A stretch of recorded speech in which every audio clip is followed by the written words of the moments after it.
It's not the addition, it's the expectations. There's a familiar refrain doing the rounds again.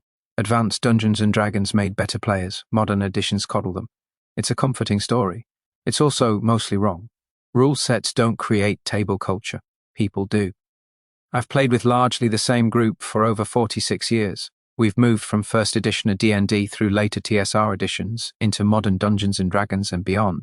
If the rules alone determined behavior, we should have undergone some kind of moral or psychological metamorphosis along the way. We didn't. What changed were expectations, sometimes explicitly agreed, sometimes assumed, and how well or poorly we communicated them.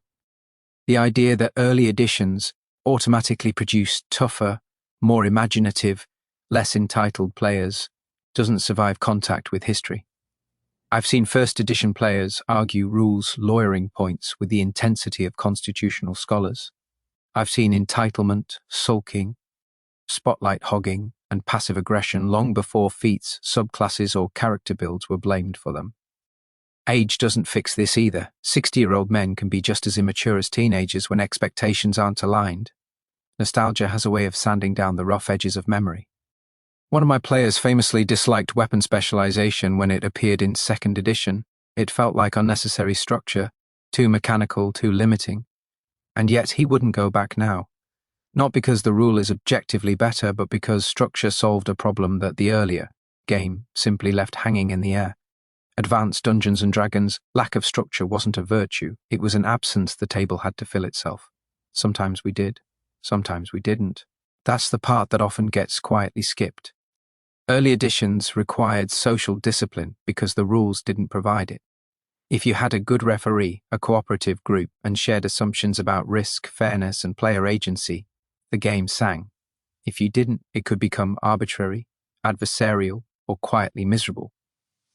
The rules didn't enforce table health, the people had to. Modern editions, 5e included, offload more of that work into the system. Expectations about balance, character competence, spotlight time, and survivability are more explicit. That doesn't make players entitled. It makes the social contract clearer. When that contract isn't discussed, mismatches happen, and then the rules get blamed. The truth is awkward but liberating. You can run a hard, player skill-driven, consequence-heavy campaign in 5e. You can run a soft, indulgent, wish-fulfillment game in original Dungeons & Dragons. Neither edition prevents either outcome. What matters is whether the group agrees, explicitly, on what kind of game they are playing. Are characters fragile or resilient? Is retreat expected or heroic last stands assumed? Is the referee a neutral world engine or a narrative facilitator?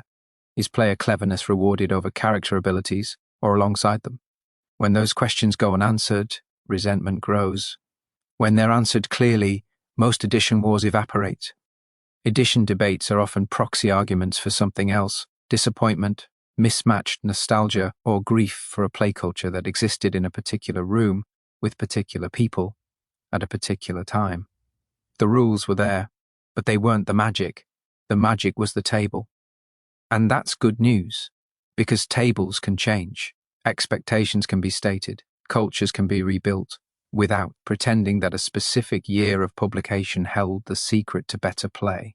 The game has never been the problem, it's always been us.